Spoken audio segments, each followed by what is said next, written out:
Good morning. So we're at the Runcorn Rowing Club, and further down there is I think it's just the Liverpool Rowing Club. I know the University of Liverpool row from there, and you can see there's a few rowing boats in the water, and we're here because we've got the Seahopper. We've got Piglet 2, which is what it's officially now called. I have the go ahead from the little one, and we're going to try and put it in the river. Just laid this carpet down. There's a step here of about, you know, it's maybe 12 inches, and then a little step here of roughly, it's not quite as high over here. See if you can see that, but I don't know, the guy over there said 35 kilos is what the boat weighs. The guy said it should be pretty, you should be able to pull that out as long as you're not precious about the bottom. There's two canal boats gone over here. So the River Weaver is it's kind of, the rivers and canals are all interconnected here. This, I believe, is a river. It joins the Mersey up that way and the Great Manchester Ship Canal, but the Mersey is horrendously tidal. There's sandbanks everywhere, and if it weren't for the Manchester Ship Canal, I think there'd be times where you couldn't pass through the Mersey. But this way goes to Winsford, and there's like a lake at the bottom of Winsford, and that's the end, and this can go all the way there. I think there's 4 locks on this river. I've just asked someone about the locks. He's unsure whether, he just said, why don't you just pull your boat out and wheel it past the locks? So that is definitely an option. But I think today we're going to leave it simple. We're going to get a feel for the boat. There's a little bit of a breeze, but you can see, you know, rivers are rarely going to give you any trouble in terms of wave height, so that's why I'm here. So I've got the rows, I've got the oars, I've got a spare litre of fuel, I've got a full tank of fuel which I needed to put the top on there. The engine started up about 4th go, which is absolutely brilliant, and I think we're ready to go really. So we are motoring down River Weaver. That's where we've come from, Runcorn Rowing Club. Right over the top there, you might be able to see the engine. It's a little bit spluttery to begin with, and now it's running beautifully. We're literally just above tick over. I think we're going well under the speed limit actually. I still feel I'm a bit big to sit on the back seat there. The boat seems to sort of, you need 2 people to do that, which is why I've got my oar extender. So this is working quite well. One of the bolts seems to want to come undone all the while, but other than that, it's fine. We're just going under the M56, which is a major motorway in the UK.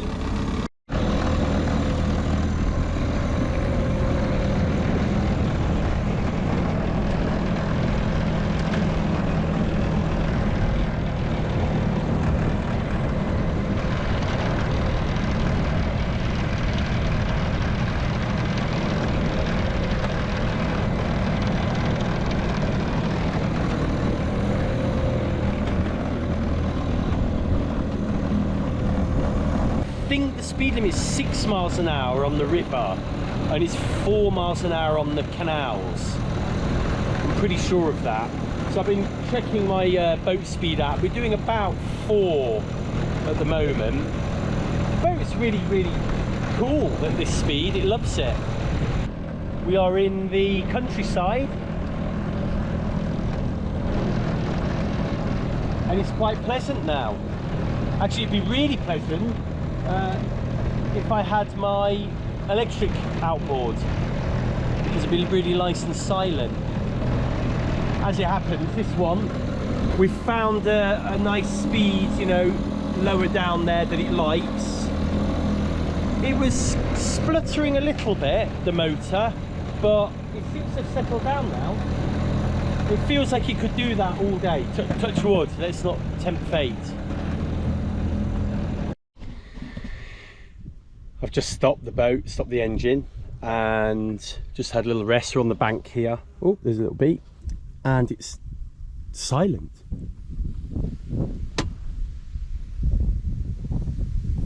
All you can hear is the gentle wisp of the trees.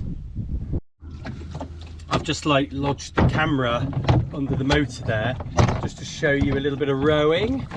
So these are the newly varnished oars with my newly brassoed oar locks and my newly freshly 3D printed test oar sleeves, I think they're called. What are they called? And I'm just rowing, and I've just been rowing. I noticed there was a guy in a rowing boat that was actually catching me up. I thought I was doing about 5 knots, 5 miles an hour, but maybe I was doing a little bit less. I'm trying to make sure I don't, you know, go too fast because I don't want to upset the wildlife or other people. And he was catching me up, but he was in one of the, you know, proper one-man skiff style rowing boats, Olympic style rowing boats. Well, almost feels like a bit of a, you know, a jungle river explore. You know, it's a whole world to me that I've never explored and largely never knew existed. So it's so wonderfully quiet here, it's amazing. These sleeves need to be further up, so the oars are overlocking a little bit like that. I think they're too far apart here, so they'll need adjusting. They need to go, a lot of people say you need to overlap your oars actually, so they need to go about a row, that black there length again. So I'm thinking it's so quiet here, I might even get the drone out. I brought my Mini 2 with me, so unfortunately won't do tracking, but what I can do is some shots here and see what's what.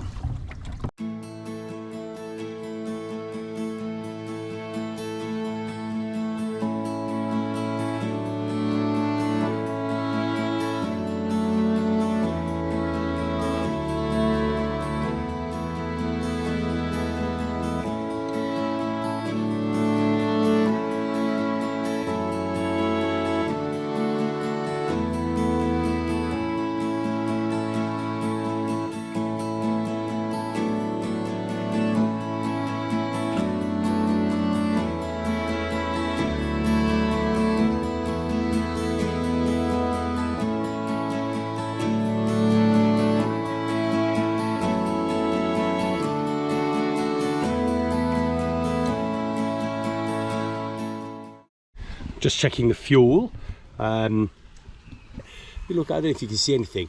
I don't think it's even used any fuel. Like, it's literally the same level. It wasn't full. It's literally the same level it was. So I think we're really good on fuel. I think this thing will run all day if you're literally on idle. So so far this has been brilliant. Yep, that's a bag of rubbish. How horrible. I thought it was a heron, can you see just there? I thought it was like a heron. I was gonna go past it nice and slow and see if we get a nice shot of it. We're coming up on Sutton, sorry not Sutton, Dutton locks.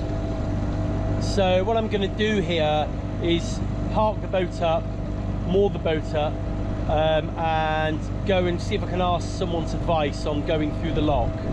There's 2 issues with going through the lock. The first one is I'm a tiny little boat. I don't want, you know, another bigger boat to sort of bump into me and crush me, you know. I mean, canal boats are like 20-30 tons. My boat's 30 kilos. The other thing is it's the first time I've ever been through a lock. I mean, when I was younger, I went on a holiday with some friends, and we actually went on the canal boat. So I've been through locks, but not on a boat like this, and not alone. So that's the other thing. And the other thing is I don't want to get stuck the other side of the lock, you know, until, you know, for an hour or so. So I just want to make sure I know the score. So I'm going to sort of check that out when I get there. I think the main difference on a river is how placid it is. I mean, it's quite windy today actually. The reason I'm here is because the wind on Bala is quite you know, bad again today. Gusty. It's been quite gusty because of this storm that's in the North Atlantic. There's been two parts of the storm that have come over, and yeah, so you know, the lake can get quite rough when it wants to, and it doesn't take much. Whereas this river doesn't seem to be. There's no waves at all on it. It's more like a canal than a river. Family of ducks. Hi guys. Hi girls, I should say.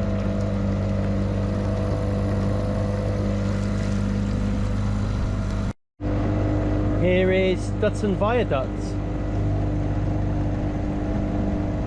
Pretty impressive. I think it looks like the train goes over there now, but in days gone by it may have been trains, it may have been boats, I'm not entirely sure.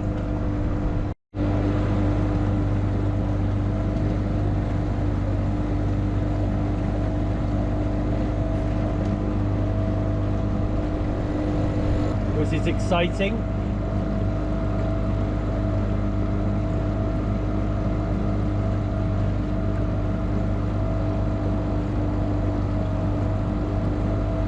Here we go. Oh, in fact, there's a train just gone over.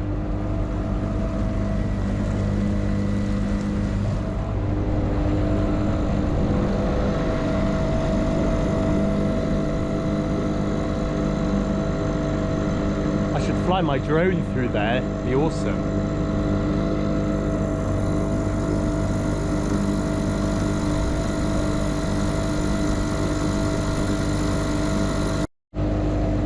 So this is like where the river goes off and it comes round and it comes and joins the main river. But obviously there's a weir, and that would have been, I guess that would have been the true path of the river originally. I think you can go up there. I'm not sure. You have to be careful of depths and stuff. I'm not sure. Maybe worth a little row up there. We're right up near the docks now. Everything does happen slowly when you're in a boat, or on a river at least.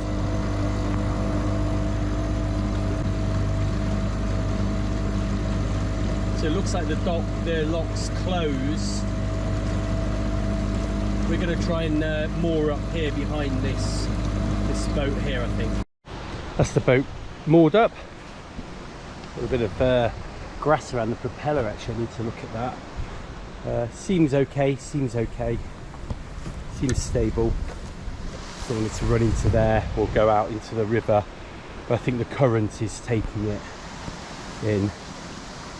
I only just got out. It's quite a drop, that. Look at this amazing longboat, this narrowboat. It's amazing. Look how long it is.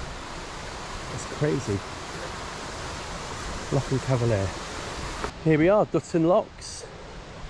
There's actually a boat coming now, and the guy down there told me that he doesn't see any reason why he can't go through the locks, but there is a lock guy, a lock keeper, so I'm going to ask him.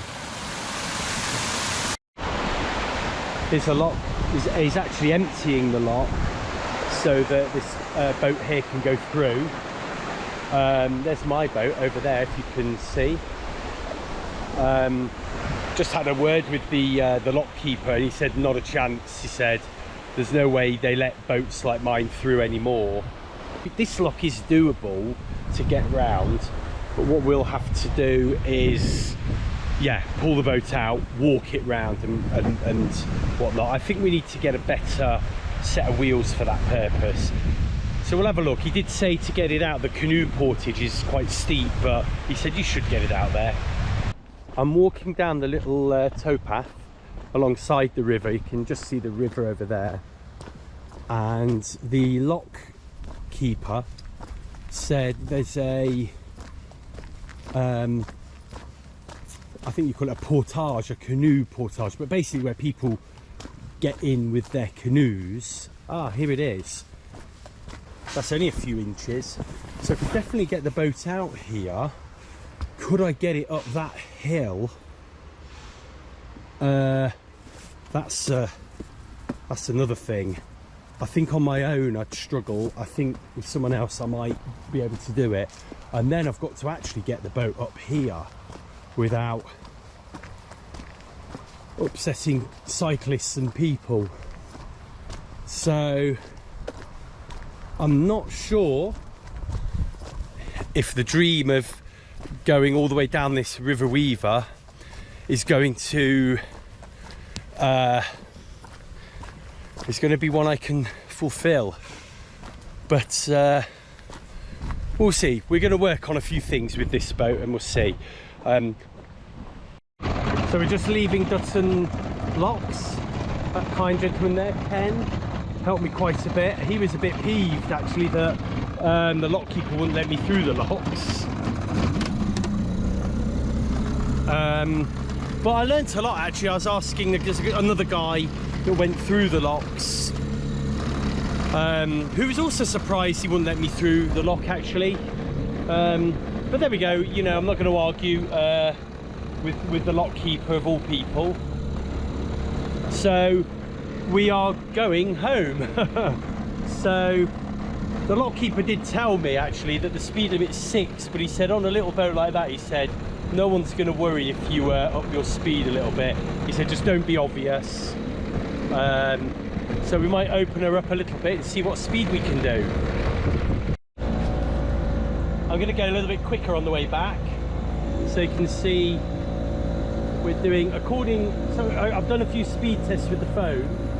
According to the phone boat speed, we are just over the sort of little white mark on the speed dropper there.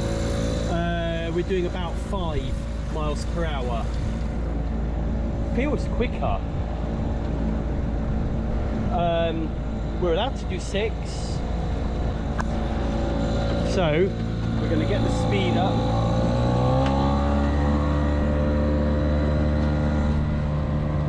Apparently you can get these to plane.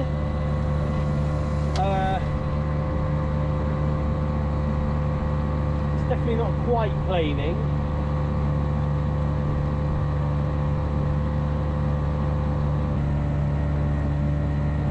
So we'll just push it up to top speed.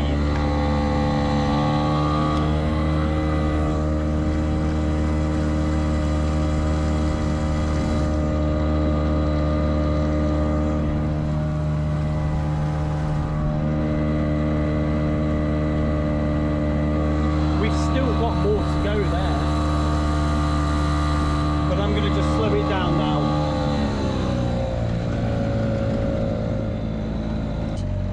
The motor just cut out.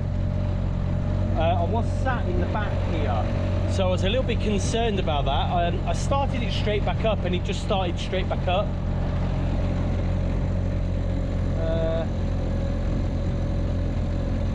And it seems to be dying. There you go, it's died. It died. I'm sure I'm not out of fuel. I'm positive I'm not out of fuel. I'm gonna have to check though. Oh man. Okay, we ran out of fuel. Okay, I own up to it. So you can see how much nicer the boat's running now. I've just filled it up with the spare litre. Obviously, when the boat was, you know, going up on its sort of plane, with being low on fuel, it probably cut out because there was no fuel. Or that's what I'm hoping at least. But we definitely didn't have any fuel. So I think razzing it does take fuel. No navigation. So that means no, you can't go up there. There's only a weir up there. This is the main way we're going. The outboard seems fine now. It doesn't like, it needs the idle adjusting. Just do that and it's fine. It has got problem steering there. That way we're fine. This way it seems to, yeah, it's better now, but when it's putting a little bit of power down, it's pushing and I can't get it over. So so I can only steer like that, very loosely. So we'll have to have a look at that when we get home. We'll look at that. So this is one of the Frodsham bridges that goes into a place called Frodsham. It's a swing bridge, and it does swing for certain boats. And then this is the Daniel Adamson. It's a pleasure cruiser now.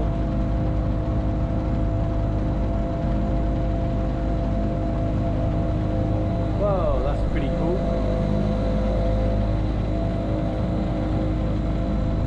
And we're nearly home. There's the M56.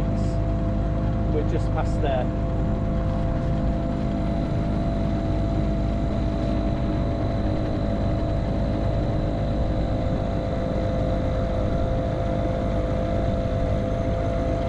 Beautiful ship, really beautiful. A lot of the boats on here were for, I think it was salt, so that's why the locks are so big. They have such big locks because the ships were huge that carried the salt, and they carried them right out to the ocean. And I think that maybe that is also a ship that was used for that in its day. Right, we made it back. So we're back at Runcorn rowing club. So there's a boat. It was so easy to get in and out actually here. It was really easy. There's a good 12 inches there. So there is hope to get it out. So it's been fun. Good points were just motoring along with the little outboard. It's really good fun. Just sticking, you know, the little 2-stroke outboard. I know it's not environmentally friendly, and I know, you know, all the rest of it, but it's just so light and easy to use. We had a few problems with it. I really enjoyed going and exploring the lake. I thought that the countryside area where it really got silent, and oh, it's beautiful. It was lovely. Really cleansed the soul. Couldn't get through the locks. I don't think we would have had time to get through them and come back anyway. And actually we would have run out of fuel probably. So that's something, you know, with an electric outboard or sail, you don't worry so much about the power because you can see it. We had a few issues with the outboard, but I think that was fuel. I think I did run out of fuel. I think the other thing with the outboard was the steering. When it's under load, it seems to get caught one way and catches something. So we'll have a little look at that when we get back. So nearly ready to fold the boat up. We're going to fold it up, get it on the car and go home.